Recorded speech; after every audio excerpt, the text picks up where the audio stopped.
After years of civil war in South Sudan, a peace agreement was finally signed in September 2018. The government of the Netherlands is keen to support lasting peace in this youngest nation of the world and ensure a better future for all South Sudanese people.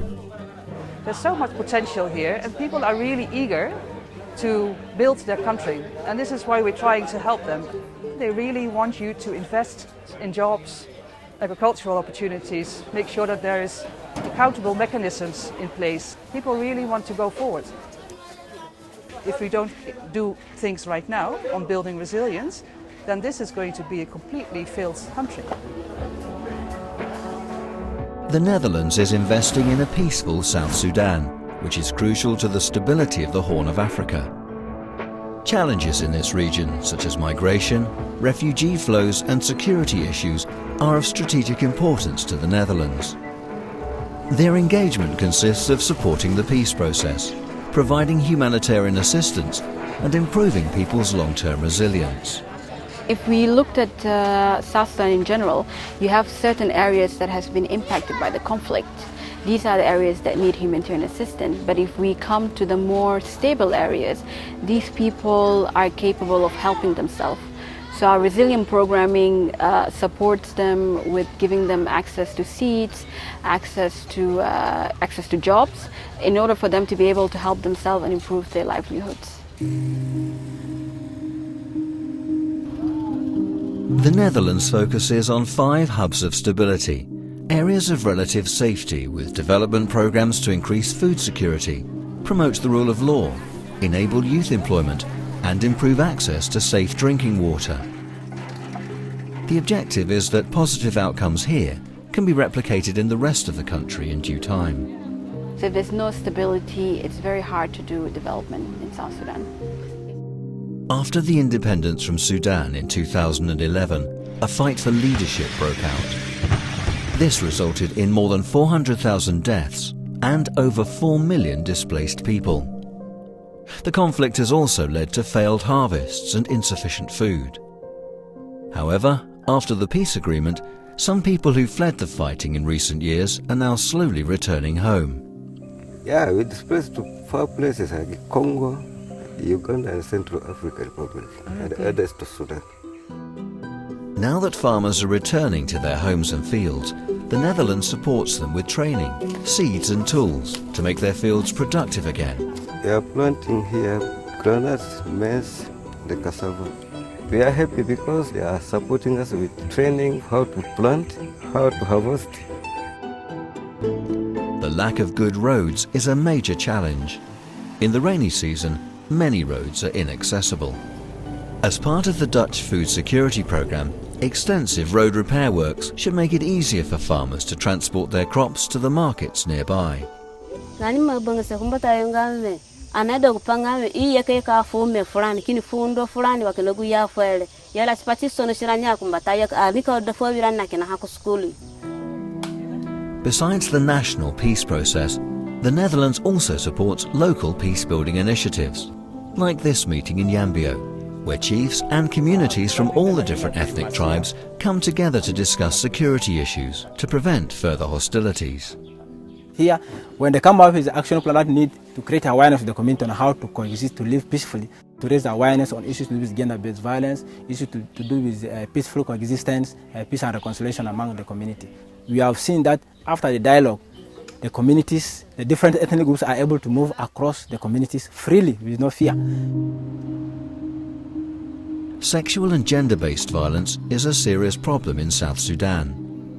To break the culture of impunity, access to justice for survivors of sexual violence is crucial. This 13-year-old girl was raped by a police officer. This lawyer took up her case and is fighting for justice. There are so many cases. It's just an example of the cases I'm handling. People have seen it as normal, and we want to bring an end to this. Not just to leave them to be victims of gender-based violence, where they will be having a stereotype and will be humiliated, will be depressed. No, we want to make women live in this country free of stress and free of gender-based violence. These women receive training on how best to address gender norms and gender-based violence within their community.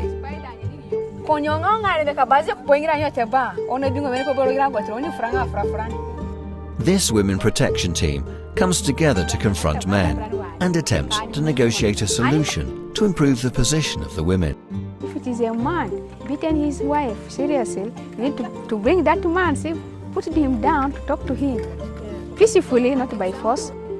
And our plan is our young girls, our young daughters, let them not suffer as we are suffering now their mothers. 2/3 of South Sudan's population are under 30 years old. They need to learn skills to find a job and be able to provide for themselves. However, most have known merely a few years of peace in their lifetime, and some have spent their entire youth in the bush, like Mr. Charles, who once led 800 soldiers.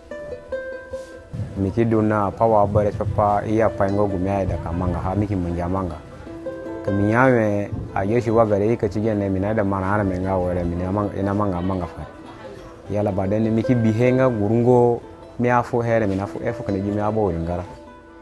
He then made a dramatic change to his life, and with Dutch support he received training to become a baker. He now employs 4 other former child soldiers. Badene gini paidu nakasare mina urungo chikene jimi abo ngara simiwo gudure akere mi gwari yo kikorono kitamanga kinogo apango gu akwa alamanga hani beyo papa shina undo yo chikini undere a. Some young South Sudanese who fled their country in the past have returned to help with rebuilding the country. We have perfect constitution, very good constitution, but it is sometimes not followed. So it is my chance and my turn to do the right thing, and that is to return back to South Sudan to try to contribute and then also join hands with everybody else. Ik was kindsoldaat. In 2000 ben ik in Nederland via mensensmokkelaar terechtgekomen en daar asiel aangevraagd. Ik heb rechten gestudeerd in Nederland aan de Waterbaard Universiteit Nijmegen. Dit is mijn land, dit is waar mijn familie is, waar ik geboren ben. Ik hou van dit land. Dan denk ik dat het terecht is om terug hier te komen, mensen te helpen met wederopbouw. Change will not be achieved overnight. A lasting peace can only be accomplished with an accountable government, inclusive growth, and respect for human rights. It's important to kind of link everything together. So the peace process, humanitarian assistance, and building resilience, because people want us to invest in their skills and opportunities. And to the young people, I mean the young women and the young boys that we meet everywhere, they really want to go forward. They want to have a different country. They want to have a real country. The Dutch government will continue to contribute to the peace through its diplomatic, humanitarian and development efforts. If South Sudan manages to keep the peace, its people really have a chance for a better future.